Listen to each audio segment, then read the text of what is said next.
Reaction of alcohol हम लोग पढ़ रहे थे। तो आज कुछ आपको इम्पोर्टेंट रिएक्शन हम बताएंगे जो परीक्षा की दृष्टि से बहुत ही महत्वपूर्ण होती है। परीक्षाओं में ये हेडिंग आपसे ज़्यादातर पूछी गई है। उन हेडिंगों की अगर मैं बात करूं तो अगर उन हेडिंगों को देखा जाए तो जैसे आपसे रिएक्शन ऑफ अल्कोहल में देखा जाए तो भी हाइड्रोजनन क्या होता है, भी हाइड्रोजनन को सीखेंगे। या फिर आपसे पूछ दिया जाए कि डायमर-ट्रिमर अपक्रिया क्या होती है, या फिर आपसे पूछ दिया जाए कि कोल्बे अपघटन क्या होता है या कोल्बे अपक्रिया क्या होती है, या फिर आपसे पूछ दिया जाए कि आर्थो पैरा स्थितियों पर इलेक्ट्रॉन डेंसिटी अधिक क्यों होती है। तो कहने का मतलब कुछ आज ऐसी टॉपिक पर हम लोग चर्चा करेंगे जो परीक्षा की दृष्टि से महत्वपूर्ण होते हैं।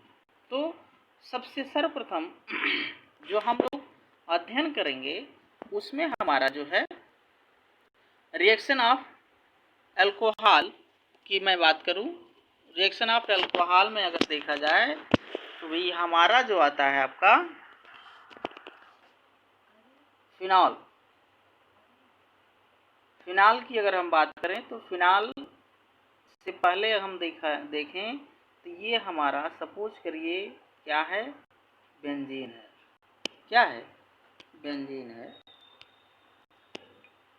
देखिए ये सपोज करिए कि आपका ये परमाणु जो है बेंजीन हो जाए। क्या हो जाए? बेंजीन। ठीक,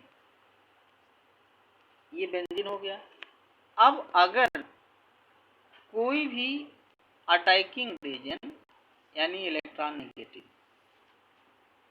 अगर अटैकिंग एजेंट क्या करे कि ये जो है बेंजीन वलय से जुड़ने का प्रयास करे या बेंजीन रिंग पर अटैक करे, तो ऐसी स्थितियों में हम ये देखेंगे जो हमने कहा कि भैया फिनाल, तो फिनाल सपोज करिए कि आपका ये एटम है। क्या? ये एटम OH। अब इस ऑक्सीजन से क्या चीज, इस ऑक्सीजन से यानी ये अगर आपका OH है तो आप क्या देखेंगे, आप इसमें देखेंगे कि ये जो ऑक्सीजन है, ऑक्सीजन के पास 4 इलेक्ट्रॉन। अब अगर ये दोनों इलेक्ट्रॉन सपोज करिए कि यहाँ आ जाएंगे तो ऑक्सीजन डबल बॉन्ड हो जाएगा। तो डबल बॉन्ड हो जाएगा तो ऐसे में ये बॉन्ड क्या करेगा, ब्रेक कर जाएगा। ठीक, तो जब ब्रेक करेगा तो ऐसी स्थितियों में आपके पास जो संरचना प्राप्त होगी कुछ इस तरीके से प्राप्त होगी।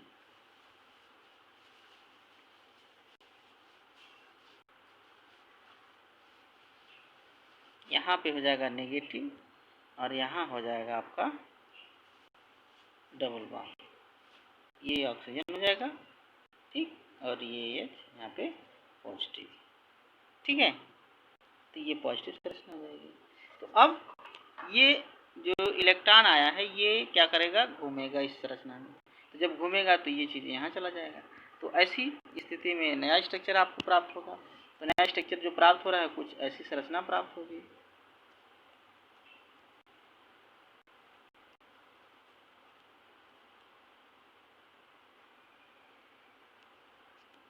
डबल बॉन्ड देखिए ऐसे ये संरचना हुई, मान लीजिए यहाँ पे आपका OH। ठीक, यहाँ आ गया ये नेगेटिव, फिर इस पर ये अटैक करेगा, फिर ये बॉन्ड घूम करके यहाँ गया, तो अगली संरचना आपको प्राप्त होगी। अगली संरचना क्या देखेंगे, कुछ ऐसे देखेंगे, यहाँ पे और ये जो आपका डबल बॉन्ड OH। ठीक है, यहाँ पॉजिटिव संरचना रहेगी। ठीक है, फिर ये नेगेटिव यहाँ आ जाएगा, फिर ये अटैक करेगा तो फिर ये बॉन्ड इधर, फिर ये संरचना प्राप्त हो जाएगी आपको। लास्ट में फिर आपको जो बेंजीन था ऐसी संरचना फिर आपको प्राप्त हो जाएगी। ठीक है, तो इसमें आप तीन चीज़ों को देखें। जो इलेक्ट्रॉन डेंसिटी हो रही थी वो है इलेक्ट्रॉन डेंसिटी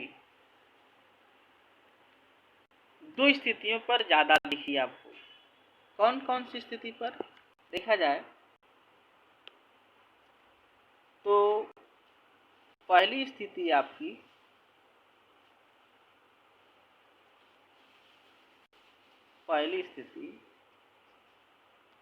कुछ यहाँ देखिए इस कार्बन से, तो इसको आप क्या कहें ऑर्थो के।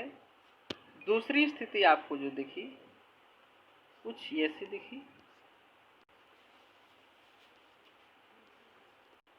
ठीक है, तो इसको आप जो है पैरा कहें। क्या कहें? पैरा कहें। ठीक। अच्छा, अब यहाँ अगर आपसे प्रश्न पूछा जाए कि बेंजीन संरचना में या फिनाल की संरचना में आर्थो और पैरा स्थितियों पर इलेक्ट्रॉन मतलब कोई भी समूह जुड़ता क्यों, तो आर्थो और पैरा स्थितियों पर इलेक्ट्रॉन घनत्व अधिक होने के कारण यानी इलेक्ट्रॉन धनी होने के कारण ये स्थितियां ज्यादातर यौगिकों से संयोजित होती या क्रियाशील होती। Okay, clear. चलिए ठीक, आगे अगर हम देखें तो आगे जो आपकी रिएक्शन है कुछ इम्पॉर्टेंट रिएक्शन की जिसकी मैं बात कर रहा था। तो इम्पॉर्टेंट रिएक्शन में हमारा है एरोमेटिक इलेक्ट्रॉन रागी प्रतिस्थापन। तो एरोमेटिक इलेक्ट्रॉन रागी प्रतिस्थापन क्रिया, एरोमेटिक का मतलब हो गया फिनाल। तो अगर ये आपका क्या है फिनाल है, क्या है ये फिनाल है, ठीक। इस फिनाल की अभिक्रिया हम लोग देखेंगे कि इसमें इलेक्ट्रॉन्स नहीं यानी इलेक्ट्रॉन रागी प्रतिस्थापन अभिक्रिया कैसे हो रही है। तो इलेक्ट्रॉन रागी अगर प्रतिस्थापन अभिक्रिया की मैं बात करूं तो उसमें जैसे आप संरचना ले लीजिए, बात करूं तो मान लीजिए आपने लिखा नाइट्रिक अम्ल।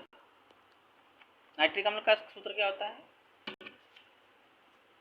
HNO3। यानी इसको आप लिख सकते हैं, क्या लिख सकते हैं कि नाइट्रीकरण या नाइट्रेशन आपकी इलेक्ट्रॉन्स नहीं ये नौभिक रागी प्रतिस्थापन अभिक्रिया में, या फिर एरोमेटिक इलेक्ट्रॉन रागी प्रतिस्थापन अभिक्रिया पहली हेडिंग आपकी आती है नाइट्रीकरण। क्या आती है? नाइट्रीकरण, नाइट्रेशन। ठीक है, तो नाइट्रीकरण में देखें तो नाइट्रीकरण में क्या है कि जब फिनाल की अभिक्रिया नाइट्रिक अम्ल के साथ कराते हैं तो माध्यमिक यौगिक प्राप्त होता है, और वह जो माध्यमिक यौगिक प्राप्त हुआ है वह आर्थो और पैरा स्थितियों पर यानी आर्थो नाइट्रो फिनाल प्राप्त होगा। और यदि फिनाल की अभिक्रिया अत्यधिक यानी अधिक सांद्र नाइट्रिक अम्ल के साथ कराते हैं तो हमको 2,4,6 ट्राई नाइट्रो फिनाल प्राप्त होता है। क्या?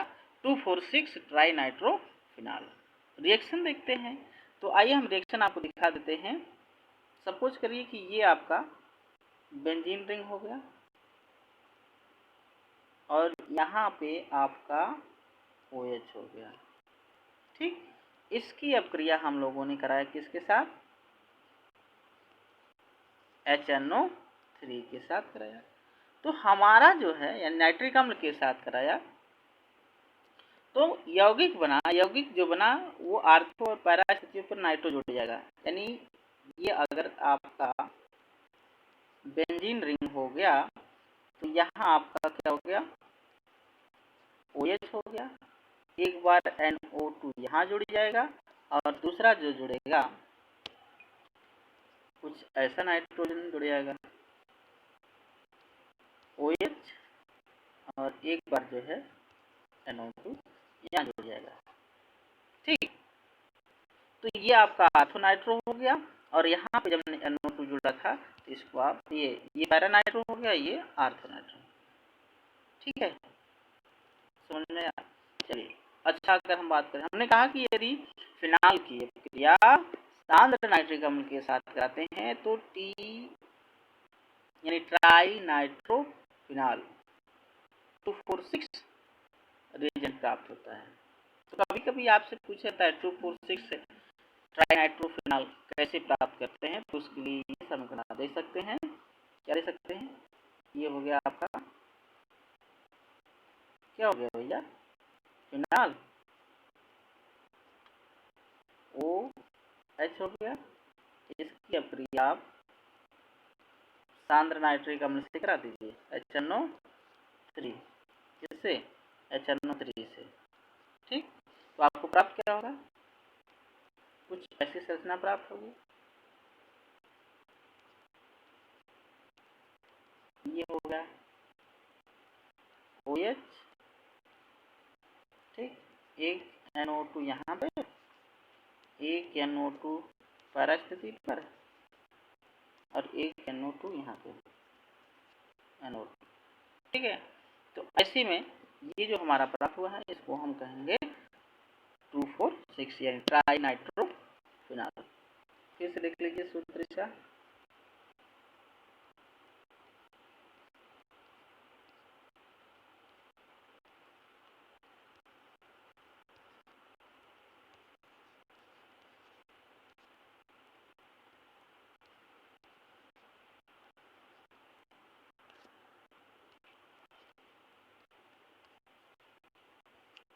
देख रहे हैं, यहाँ से काउंटिंग कर लीजिए 1 2 3 4 5 6।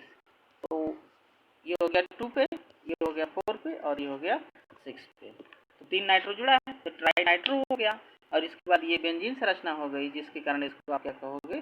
फिनाल कहोगे। ठीक है, ओके, क्लियर। ठीक, अब हम बात करेंगे तो सेल कोल्बे अपघटन की मैं बात कर रहा था। तो कोल्बे अपघटन में आप देखें, क्या देखें भाई, या कोल्बे अपक्रिया देखें, अपघटन नहीं, कोल्बे अपक्रिया। कोल्बे अपक्रिया में क्या होता है कि जब फिनाल की अपक्रिया कास्टिक सोडा या सोडियम हाइड्रोक्साइड के साथ कराते हैं तो सोडियम फिनॉक्साइड प्राप्त होता है और सोडियम फिनॉक्साइड को कार्बन डाइऑक्साइड तथा अम्ल के साथ अपक्रिया कराते हैं तो हमको सैलिसिलिक अम्ल प्राप्त होता है। इस प्रकार से सैलिसिलिक अम्ल प्राप्त करने की अपक्रिया को क्या कहते हैं? कोल्बे अपक्रिया कहते हैं। ठीक है, डेफिनेशन क्लियर है। समीकरण देख लेते हैं। समीकरण आपका क्या है भाई? ये हो गया, सपोज करिए कि ये आपका क्या हो गया? बेंजीन हो गया। अब इसके साथ अगर हम OH जोड़ देते हैं तो फिनाल हो गया। फिनाल की अपक्रिया किसके साथ करानी है? सोडियम हाइड्रोक्साइड के साथ। तो सोडियम हाइड्रोक्साइड के साथ जब कराएंगे तो आपको क्या प्राप्त होगा? सोडियम फिनॉक्साइड प्राप्त होगा। क्या प्राप्त होगा? सोडियम फिनॉक्साइड यानी ऑक्सीजन Na, सोडियम फिनॉक्साइड प्राप्त हो गया। अब इस सोडियम फिनॉक्साइड का आपको किसके साथ अपक्रिया करानी है? CO2 और H+ आयन के साथ। किसके साथ? सपोज करिए आगे की रिएक्शन लिखते हैं यहाँ पे CO2 H+। ठीक, तो CO2 H+ हो गया यहाँ पे। अब बनेगा क्या? बनेगा आपका सैलिसिलिक अम्ल।